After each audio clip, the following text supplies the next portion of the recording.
Hello again, ladies and gentlemen. This is Max Ivy, and y'all all know me as the Blind Blogger. And this is another episode of What's Your Excuse? Where hopefully by the end of my time with my guest today, you will be asking yourself, if she can do it, if Max can do it, then what is my excuse? And so you can find out more about the show over at theblindblogger.net.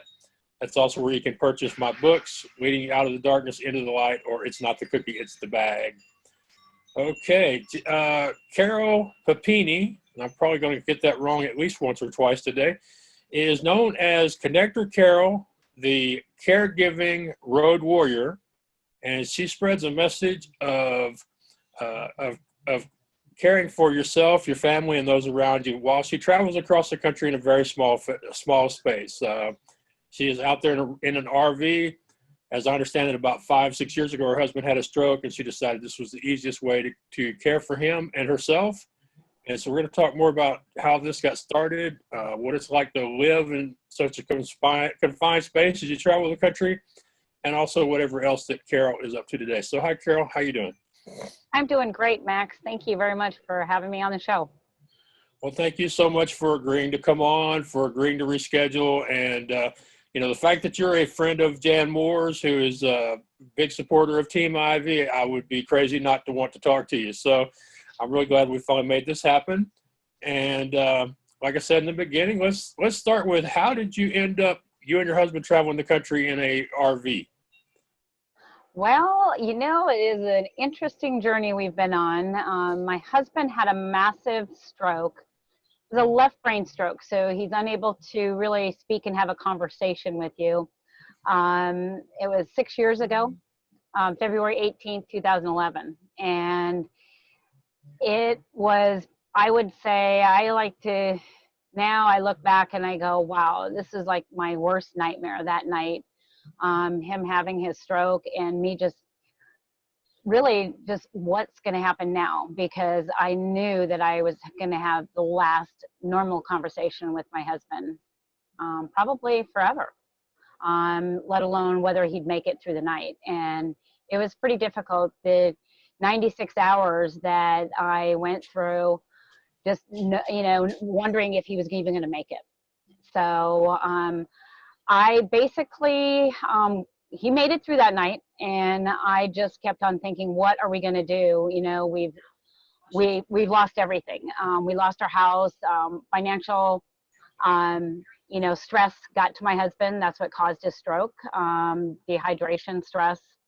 And basically, he was a construction worker, and his business fell apart after this happened. So nobody was there to take and pick up the pieces for him at all. And nor could I do it, because I actually was working a job. And a month later, my boss came up to the hospital and said I no longer have a job. So now I'm not only homeless, living at the hospital with my husband, pretty much just, by his side, being an advocate, because I really believe that we have to be an advocate for our loved ones. And because I had to be his voice. And but now I've lost my job. And now major hospital bills, because our insurance was no longer valid. It was pretty scary time for us and for me. And I mean, I can't even imagine what he feels like, or felt like that at that moment, just really alone and scared. And so, you know what, though, I just kept on looking to the positive and just knowing that God is there with me. And I just kept on praying and saying, you know what, God, if there's anything that you can do, right now is a time that I could use your assistance. And boy, I have really come together and really created something for my husband and I. And when you ask why a tiny home on wheels, well, really, because, people ask me, they're like, oh my gosh, how are you doing that?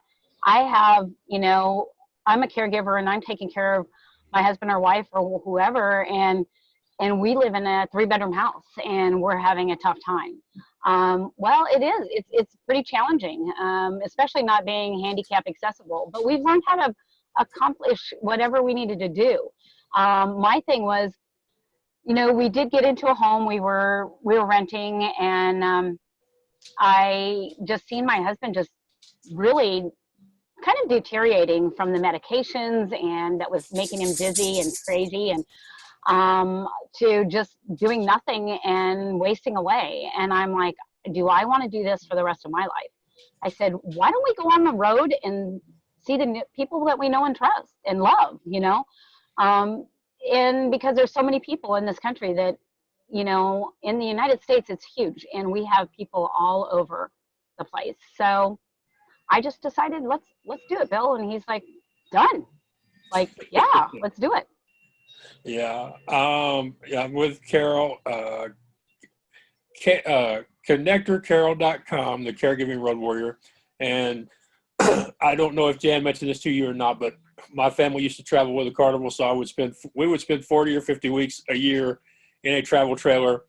And I can remember having to try to run my online business from the road, having to deal with the internet, either outages altogether or speed that was so slow you couldn't really use it, dead cell areas, not having access to water or sewer some of the times. So does the space make it easier or harder to deal with your husband and his illness?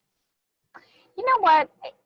To me, that's a really good question. It's hard for me to answer that right at this moment with just a yes or, you know, easy or fast or not. But what basically for me, it's wherever Bill is and we're together, we're soulmates, and we are so connected that it doesn't matter if we do have water or power and whatnot. We just, oh, well, what's next? You know, what do we do now? You know, so it doesn't matter. We could be under a bridge and we would be absolutely fine. Yeah, it's that whole us against the world mentality that comes from being with people that you care about and having to just figure out a way. Absolutely. Absolutely. Yeah. Absolutely. Exactly how big is your RV, and what kind of condition is it in? Are we talking 70s, 80s, 90s, 2000s? It's a 1995 Class C. It's a 31 foot. It has a bedroom in the back. When we got it 4 years ago, I was paying payments on it. I got it paid off. But we've had our challenges, but we love this space. We love it. Could it be better? Absolutely. And that we will talk a little bit more about that. But, we've been dealing with all adversity and overcoming that of, what else is possible is what we just keep on saying, because we're on a mission to share with people and share our story and let them know that you don't have to just sit back and say, now that this has happened, we can't go for our dreams. Because that was one of the things that came to, I was crying. I was like, oh my gosh, our dreams were to create, some kind of a healing center, spiritual healing center. And now we can't do that. Well, no, that's not the truth. I kept on getting messages from angels, or somebody was giving me messages saying, yeah, no, you can do this, and you can do this on the road. You can do this wherever you're at. And so that's what I do. Is I'm actually, a spiritual, intuitive healer. I assist people in so many ways, whether it's helping them downsize and do what we're doing, or maybe they just need some assistance in that, decluttering that brain, that monkey brain that we have inside of us. So. Yeah. When I watch every once in a while, I'll be in a doctor's office or something. They'll have one of those shows on that talks about people moving into small spaces, and I'll always get a kick out of it, because no matter what number they come up with, whether it's 307, whether it's 400, 450, 500 square feet, I just sit there and I go, me and three other people and a dog used to live in 375, Right. So Right. for these couples to be all excited about moving into I know that that's a big adjustment for those people, and decluttering in general is a big adjustment for a lot of people. But I just get a laugh I get a good laugh out of it when I hear people talking about how small a space they're moving into, and it's still bigger than most RVs. Right, right, exactly. Yeah. So what exactly, or what are some of the things that you teach people to help them declutter their lives, minds, and spaces? Absolutely. Well, what I do is I do what I call ego management. I use that tool and several other tools to assist my clients. I pretty much can mentor, or I do, just one-on-one sessions. I do my sessions over the phone. Um, so basically, I'm kind of like a life coach, but I can help people clear out the clutter. I do clearings on them if they choose. I can help them manage that ego. And, ego, I feel a lot of people, may or may not know what that is. Some people think it's just that, oh, I'm not egotistical. Well, no, it's not about that. We all have an ego. And it's whether we allow that ego to be, running us in a negative manner, or if we choose to stay in a positive manner. And so it really assists people in getting into the power of themselves and really truly living their dreams and going for it no matter what's going on in their life. So just because they're a caregiver now doesn't mean they have to give up on themselves. Is there one exercise you can have people do that will let them know if they're a person who's high or low on ego in their lives? Oh, absolutely. I think the main thing is that just the exercise would be really asking questions and, what is it that what feels light or heavy to me? Um, and really what I mean by that is that if you feel very heavy in your heart and you've got, about maybe a question that, should I be going this way or should I be going that way? Or should I eat this or should I eat that? I mean, it's that simple of asking questions of your body, your soul, your mind, your heart. And if you get a heavy feeling around it, it's like you probably shouldn't be doing it. It's probably more of that negative rather than the positive of where, because really fear and love cannot live in the same place. So it's really looking for that lightness of the love within our heart. Right. So, and you do your coaching over the phone, correct? Yes, sir. And Mm-hmm. and the clients you have, are they mostly in the U.S. or are they generally around the world, are many of them also traveling in RVs like you are? Right now I've done pretty much all ages of people, and whether it's no matter where they're at. It's very interesting. I have a lot of clients that are just looking to me for assistance in just really being more authentic to themselves, and not necessarily in any geographic area, because I do have clients from all over the world. I am not necessarily in a tiny home. So it's just very interesting how people are gravitating to maybe the idea of possibly downsizing to a tiny home because of my stories. So yeah, it's pretty cool. Right.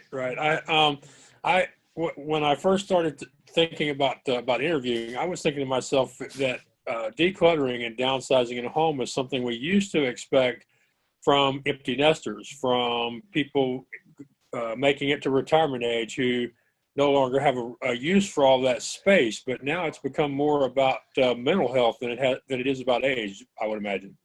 Oh, absolutely, absolutely. I have more people that ask me,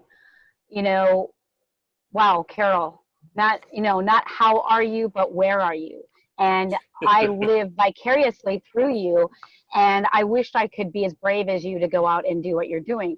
And it's just somebody that's just, they don't know how to let go of their job, and they're seriously just looking at, wow, how did you do that? What did and I do work from the road. I have another job too, so it's very interesting how their perception out there in the world is that you have to stay in one place, and you really don't. there's a lot of people that are doing it just like me. Yeah, well, it's good to hear that you are setting that example that people don't have to let their physical circumstances get in the way of going after their dreams any more than they let their emotional or personal circumstances get in the way of going after the dreams. I was trying to think. I was going to ask you about, you mentioned that people talk about how did you have the courage to go for that? And I just wonder if, like a lot of other people I've talked to, that you don't really, do you really see what you're doing as brave or courageous?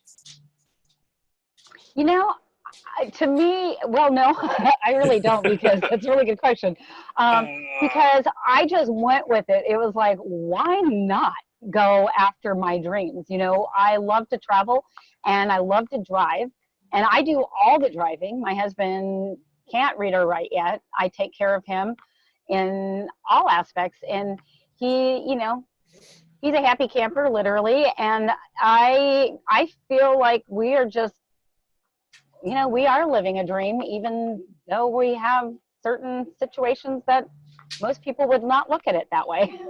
right, right. You know what I'm talking about, Well, right? I asked the question that way purposely because it's one of those things that people say to me all the time, and it's one of those things that sometimes still causes a little bit of discomfort with the idea of people going, you know, you're brave or you're courageous or you're inspirational, and I accept it a whole lot more than I used to. But there are still times when, you know, when the right person says it, and you go, okay, that person is so much farther up there that I'm not sure they even know I'm down here, but yet they think of me as inspirational. So sometimes that happens. And that's why I asked you, do you think of what you're doing as especially brave? Because I find that most people doing something like this, from the inside, they generally do not see what they're doing as being anything all that special or amazing or courageous, or any of those words you'd want to use. Right.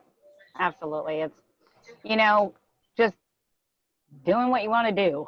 I really have learned that life is too short. And that was one of the things that I told my husband. I'm like, life is too short.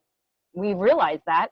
We almost lost him, you know, not just once, but it's been a couple of times. And, you know, it's just such an incredible planet that we live on, to not go out and just go and see the people that we know and love and be in that space of loving and embracing. Okay, so before I forget to ask, since somebody will probably wonder why I didn't, where are you this week? I am in San Antonio, Texas. Okay, so you're about 150 miles or so west of where I would normally be. And, you know, this week myself, I am in a town called Lancaster, Pennsylvania, which I'm still trying to learn how to pronounce properly. And next week I'm headed to Buffalo by way of Amtrak, which is the way I've been traveling. So I'm doing my thing on the train, and I'm finding it an adjustment to figure out when to record stuff, when to post stuff, and I haven't even started to wrap my head around laundry yet. So I'm still taking those baby steps from way back there, you know. Right. Yeah, so I'm with Carol, connectorcarol.com, the caregiving road warrior, and I'm just thinking by what I've read from you so far, that did you take a different approach to helping your husband recover from his stroke than what other people would have done? Did y'all do anything special as far as medicine? I did. I did. And, you know, the thing that I realized, that I had to question everything when I was that advocate of his in the hospital.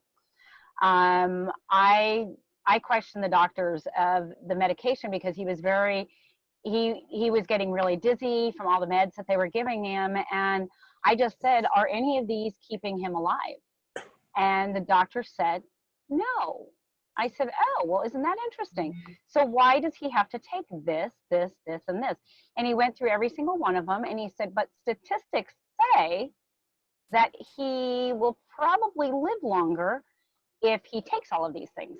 And I said, well, you know, I think we should probably see what that's really about, if it really does affect him, because it's about quality of life right now for Bill.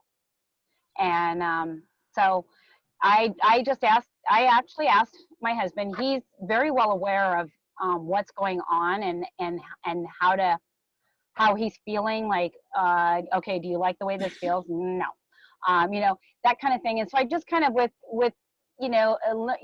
asking the questions of how he's doing, and if he liked how that medication made him feel, we determined that he really didn't need those. So I don't suggest people go out and take people off their medications, but ask questions and be that advocate and question everything, because quite honestly, he now is not on any medication. He does take an aspirin every day, and just because of blood clots, just a little bit worried about possible blood clots coming up for future. And but I have him on natural supplements and incredible products that, even in our home, I use non-toxic cleaning supplies, and all of our shampoos, everything that we use is all eco-friendly and non-toxic. Well, that's good to hear. And do Yeah. you, and I think I remember that you sell quite a few of these products through your website. Am I correct on that? Yeah, yes, I do market them. And, it's quite interesting how we can make extra money out there versus, just going to the store and buying things. It's basically affiliate marketing and direct sales. And it's quite, I've handpicked several products that work incredible for my husband and me both. And it's done really well. He's has a clean bill of health for the last 5 years that we've been doing this, and it's a beautiful thing. Right. Well, I am kind of known for not for fairly often taking a little bit of a selfish approach and asking the guest a question for my own benefit. I'm recently struggling with some neuropathy in the elbow and shoulder, and I was just wondering if you had run across anything in the supplement area that you thought was actually beneficial for something like that. Yes, actually, I definitely would recommend a couple of my products, but also I can assist with a session as well, which I would love to chat with you about, because what I do is I not only do I help clear emotional, subconscious, things that we're holding on to within our being, but also usually the pain and the things that are happening in our body is from, nutritional minerals, trace minerals that we're not getting in our foods or vitamins, as well as there's something that is holding us back. Maybe it's an emotional piece that's holding that into our physical body, which can really hurt us. Right. Well, my particular symptoms are numbness in the ring and pinky finger of both hands from time to time. So great. Well, we can definitely talk about that offline, right. Max. I'd love to chat more with you. Mm-hmm. Right. And what I do, Max, just so explain to the listeners. And to the listeners, what I do is I do a strategy session, which I really kind of go through almost like a health evaluation with somebody and say, hey, do you have any of these kinds of symptoms and this and that? And I send out this prior to a session. My sessions, I just walk people through a meditation, and I work on doing clearings and doing body work, long distance. I use Reiki. I use a modality called Access Consciousness, and together those and my intuitiveness helps clear the what is really holding somebody captive within that being.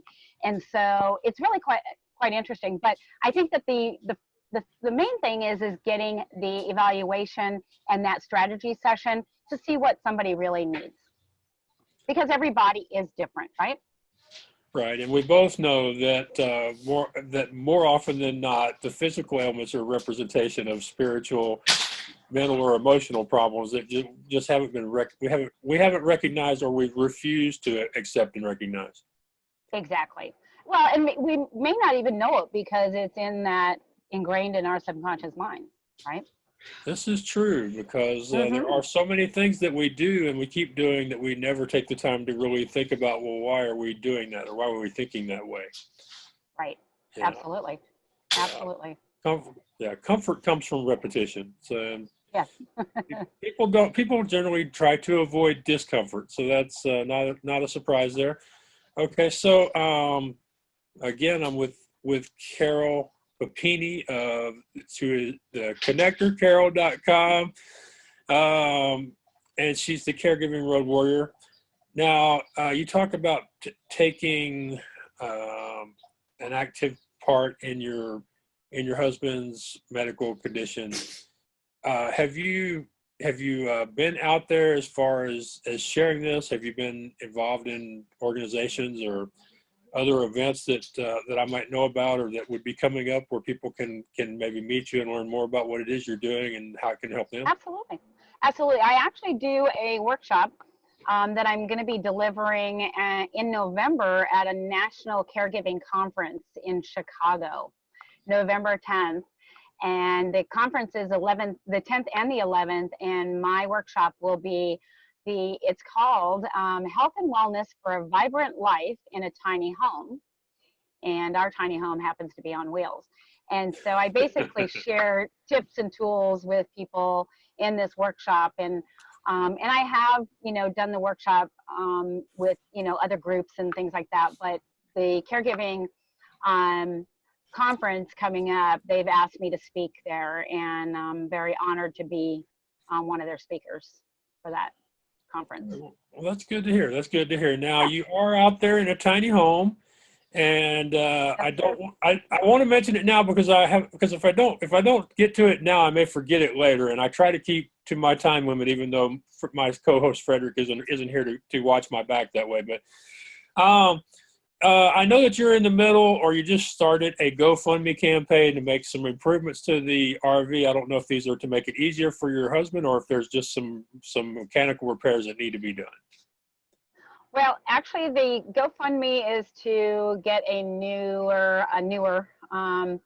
RV that would be handicap accessible. This one we've pretty much outgrown.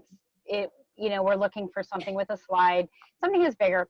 And we absolutely have had some issues in this rig for sure. Right now, we've got a lot that's not working, but we still love our little home at the moment. So yeah, the GoFundMe is to really, we figure, if we're going to be looking for a new RV, why not get something that's going to be, more handicap accessible. So it doesn't really need to have an outside lift or anything, because he does walk a little bit with a cane. Right. So, but it's like there's no grab bars or anything like that. We don't have any kind of modifications to it, and it's a pretty small place. So, yeah. So that's what the GoFundMe is all about, and it's really just to help us along the way, because we actually discovered a couple months ago that we ended up having to bomb for termites in a motorhome. Can you believe that? Termites. And I would have never thought termites in an RV. I just didn't think that happened. I know, it's crazy. And also at the same time, we discovered black mold, and so we did some cleaning and cleansing of that for a few days, and with some friends of mine. And so we definitely are in need of a new roof over our heads, and we're greatly appreciate any assistance. And on my connectorcarol.com, we also have a donate button on that as well, and any help that anybody can provide, we're out there, and I'm willing to give people sessions or whatever it takes to all work together. All righty. Well, now I wouldn't be doing my job if I didn't ask you if you've already picked out the trailer, or at least have a few in mind, because it's so much easier to do all that work and raise all that money if you know exactly what it is that you're raising it for. So do you have a unit picked out, or a group of them? I do. It just depends on what brand ends up being available, whatever we choose. I guess wherever the funds are at, because they, some of them can be pretty pricey, and whether it doesn't really need to be new. We're looking at bigger, probably end up having to have modifications done. Not very many handicap accessible RVs out there. They usually have to have they're modified. So a Class A is what we're looking at. I've got a few pictures of some that I'm looking at, and like I said, it doesn't have to be brand new. It's just anything is newer than what we have, right? Right, exactly. So what kind of goal do you have for the GoFundMe, the campaign to raise the money? What kind of goal are y'all? We've got 95,000 on it. Mm-hmm. That's not bad. I have some experience with homes, and I would say that, that's a pretty reasonable budget depending on what just happened. A lot of it will depend on what time of year you end up finishing raising the money. Exactly. Because those things are generally cheaper. They're generally cheaper for a few months than they are the whole rest of the year. So that's going to. And I don't know this because I've only done, I think, about 20 episodes. I don't know how large my audience is or how much my reach is, but how about we go a little bigger? How about we say that, yeah, it'd be great to raise 95,000, but if somebody out there listening to me and Carol has a motorhome they want to donate, we would be more than happy to work that out, wouldn't we, Carol? Oh, absolutely. You bet. You bet, without a shadow of a doubt. Yeah, as our friend Jan Moore would say, if we're going to do this, we might as well believe that it's going to happen and really do it. Yes, sir. Yeah, I just don't want to get in trouble with Jan, but the truth of the matter is that, the whole abundance mindset for the most part does work, and she's got evidence proof that it's worked in her life. So it'd be cool. It would be really amazing if somebody who knows somebody I know or watching this next week or week after when it goes live, if somebody did that, was like, we have an RV, y'all need an RV, let's just figure it out, that would be so amazing. Absolutely. Yes. And what else is possible is what I always say. Well, what I usually tell people is never put limits on God, but that's my tagline. Yeah. So now you're in San Antonio this week. Where are y'all headed to next? Well, we're actually going to be sticking around here for a little bit. My son and family's here, so I've got some grandkids, and it's a pleasure being here with them. And so we're at an RV park here where I actually work as a work camper, and I work in the office 20 hours a week, and it's been really awesome. Well, San Antonio is a great community for RVers because so many seniors end up relocating there. The climate is really good most of the year, except it'll be hot, miserable in another 4 or 5 weeks if it isn't already. Right. And something that just occurred to me, I've been reading a lot here lately where many companies, even smaller companies that you wouldn't think about, are starting to offer their part-time employees full-time benefits. So I don't know what kind of company you're doing the work camp for, but it'd be nice if maybe some of that would end up coming back to you as well. You just never know. Yeah, never know. Never know. Absolutely. Thank you, Max. Well, I try. So is there something that I should have asked you about that I forgot to? Wow. I know we covered a lot, and definitely if anybody wants to connect with me, my website again, connectorcarol.com. And I don't just work with caregivers. Like I said earlier, I do have other clients, and I just, really feel in my heart of hearts to really help out those caregivers in the world. And I do a lot of pro bono work. So I have a certain amount of sessions a month that I can do. And, I'm about whatever it takes to help. Yeah, I just thought of a question that I get asked quite often, and I think it would be a great question for you, and that is, have you always had this approach to your life that you're just going to do whatever it takes and anything's possible, or is that something that you discovered or rediscovered after your husband had his stroke? I believe that I've had this my whole life because I've gone through a lot of other turmoil and traumas, and I have quite a colorful past of interesting people that have been in my life. And I just always wake up with a smile and know, wow, you know what? I woke up. Thank you very much. And I'm moving on. And, you know, it just, I look at life as just an incredible place and learning experience. And I take every situation as that, as a learning experience, and look at, wow, what can I learn from that situation? Right, right. So, Yeah. and you know, here on What's Your Excuse, we love a good story. So, do you have a couple of stories you could share with us of people who, of events like that that have happened in your life that have helped make you the person you are now, dealing with all this? Oh, wow. Where do I begin? Okay. I mean, I've got some No, colorful it's stories. fine. Oh, no. It's fine. I come from a family of storytellers. I come from a business where when it rained or when people didn't show up, people retold old stories. So Right. I Oh, enjoy absolutely. a good one, and for the most part, I think that it's great that we live in a time where your story is more important than what you do or what you sell or what you can do for somebody. So I'd love to hear a couple Absolutely. of stories. Oh, absolutely. Well, one of the stories that I guess I would really love to share is this spiritual journey that I've been on, because it, I believe, is something that I was really not connected to or lost connection to.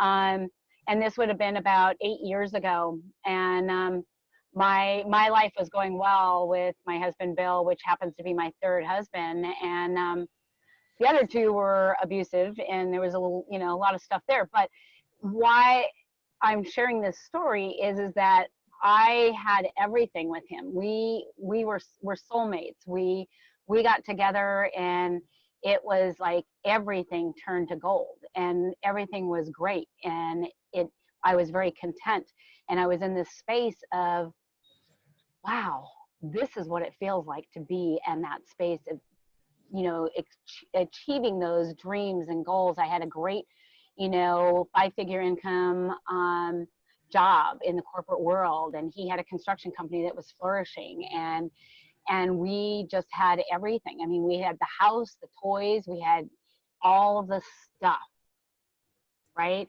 But Yeah. spiritually, we were not connected. And I mean, literally, it was like there was something, the universe, God was saying, hello, wake up. And my whole life turned into something so different.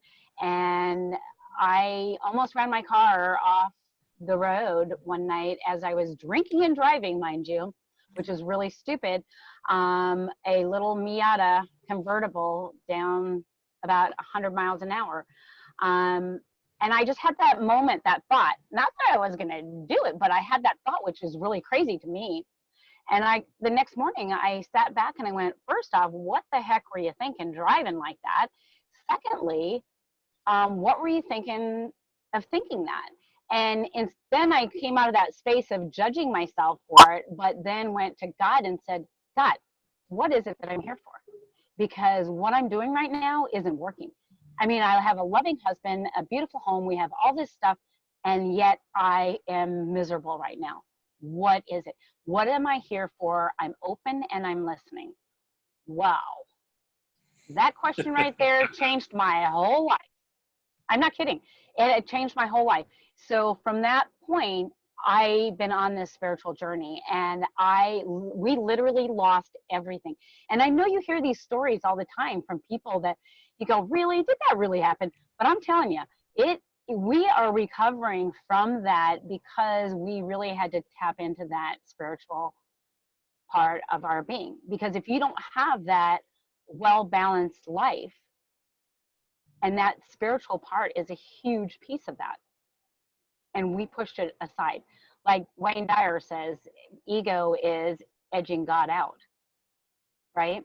Yeah. So Yeah, it is. I truly, truly know that that moment was my final moment of, wow, thank you for letting me see this, because we have been on an amazing journey. I am happy. I know that I'm loved. I love myself now, where before I think that I wasn't loving myself. There was so much judgment, and I've cleared that. And that's what I help people clear and move through.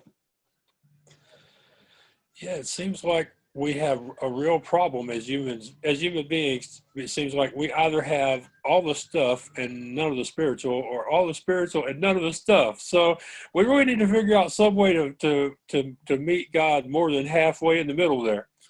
Yep, absolutely.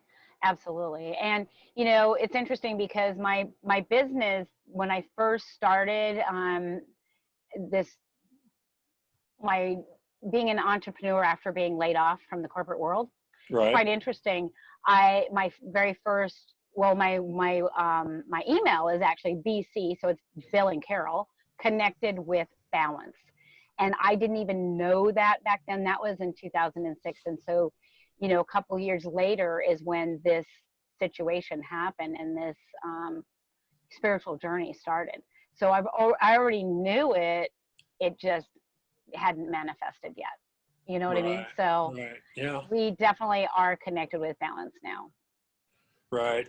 One of my heroes, a guy named Eric Wymamere, who I never say or spell correctly, but he's a blind fellow who's traveled the world and climbed the seven summits around the globe. And he wrote what I think is one of the best books ever, not just because of what he included in it, but because of his title. And the book is called The Adversity Advantage. And Mm. and he's written several other books that are more entertaining, but that book is the one I always go back to, and it's the one I often will recommend if a host asks me, what is one book you would read? And it is because he talks so much in there about about this balanced life and the spiritual. One of my favorite chapters in there is learning how to pack light, and I'm sure that's something that you know a lot about. Yes, I do. Yeah, yeah. Well, I'm really glad that you did decide to share that story with me, and I've really appreciated you having you on here with me. And I'm with Carol Pepini at connectorcarol.com, the caregiving road warrior. By the way, Say that what three is? times, right? Yeah, I know. Yeah, yeah. By the way, what is your husband's name? My husband's name is Bill. All right, because we have to Yeah. get him in here because without Bill, there really wouldn't be a much of a story, would there? I mean, Right, uh, right. yeah, yeah. So we have to get him in there, and I hope he's doing much better and continues to improve and get better and get stronger. Oh, Uh, yes, yeah, absolutely. and you told me about your first email address before people started calling me the blind blogger. I wasn't sure if this second website was something people were going to want to read, so I created one of those free WordPress accounts, and over there, you come up with whatever name you want. You don't have to worry about whether or not somebody's already claimed a domain name. You just have to find a name somebody else doesn't have. And my WordPress account domain was blind student and teacher. And Wow. to me, that was like, because for any really good coach, we spend about the same amount of time. Well, we probably in the early days we spend a lot more time learning than teaching, but eventually, it turns around and you become the person who's educating and inspiring other people. But that was the name that spoke to me, 3 years ago now. And since you mentioned your email address back then, I just thought maybe I'd share that with you. Right. That is amazing. Well, thank you for sharing that. But it's so true. I mean, we do know our path, but we're the ones that get in the way and mud it up, and take Yeah. the wrong turn or right? Yeah, we sure do. We sure do. Oh, yes. Yeah. So is there something is there one thing that you would like to leave the viewers/listeners with before we finish up? Well, I would say just go for those dreams. I truly believe that anybody can get anything that they desire. Just ask the questions of the universe because it's our birthright to get whatever we ask for.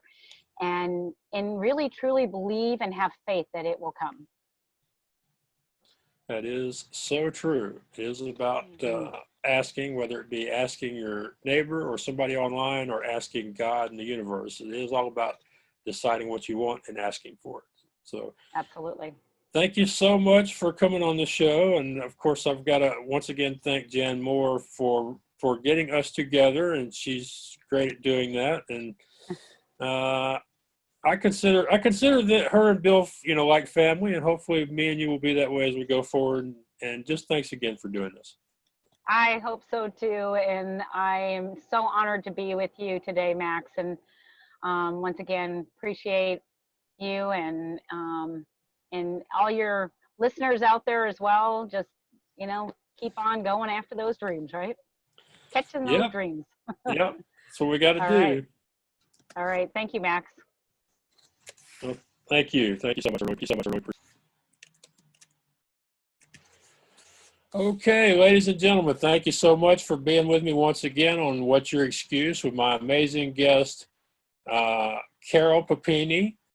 And I'm going to be keeping them in my prayers and wishing her and her husband all the best as they continue to travel around the country and share their message of being an active caregiver, connecting with your fellow human being, and going after your dreams by just jumping out there and doing it, taking your chances, making your mistakes, falling down, taking your ups, just so long as you keep moving forward towards that dream. I love talking to her, and I referenced Jan Moore, my good friend, a couple of times because she's definitely all about it's the mindset, it's what you bring into your life through prayer and meditation. And so I do hope that y'all will visit her page, connectorcarol.com. And if you don't want to or aren't able to help with their GoFundMe campaign, then please just share the link. Just click it and put it on Twitter or Facebook for them. It only takes one person to see a link like that, decide they want to help, and be able to take care of their needs of an RV that will be handicap accessible as well as in much better overall mechanical condition. So I hope you will check out our website, connectorcarol.com. I appreciate you spending some time with me at theblindblogger.net. This is the What's Your Excuse show. On my website, you can find my books. You can also click the online publicity page. And over there, what I do is I help people get booked on the hottest podcasts, the most popular radio shows, submitting to the top blogs online as guest post contributors, and participating in news articles. And I do that to get other people exposure so that they can live their dreams by having a successful book, album, or film launch. Let's face it, if you're doing something creative, you have to start marketing and promoting and building that audience long before you ever start the creative process. Before you open up that first text document or click record on your MP3 player, you have to start thinking about who's going to buy it and how to reach them. I really believe in podcasts, radio shows, YouTube interviews, and all of the things online. So check out online publicity over at theblindblogger.net. And you can also look at my success stories page. Feel free to reach out to any of the people there and contact them about what service I've provided, what they think of it, and ask them anything. I am very confident in the work that I've done for them and continue to do, and would not be afraid at all for you to contact them. All right, I know y'all have lots of things you need to do or that you could be doing with your time. I appreciate you spending some of it with me. And at the advice of a few friends this week, I'm going to end this week by singing. Hope y'all like it. Until next week, though, thank you. God bless you and take care out there. You know, a dream is like a river, ever changing as it flows. And a dream is just a vessel that must follow where it goes. Trying to learn from what's behind and never knowing what's in store makes each day a constant battle, or just to stay between the shore.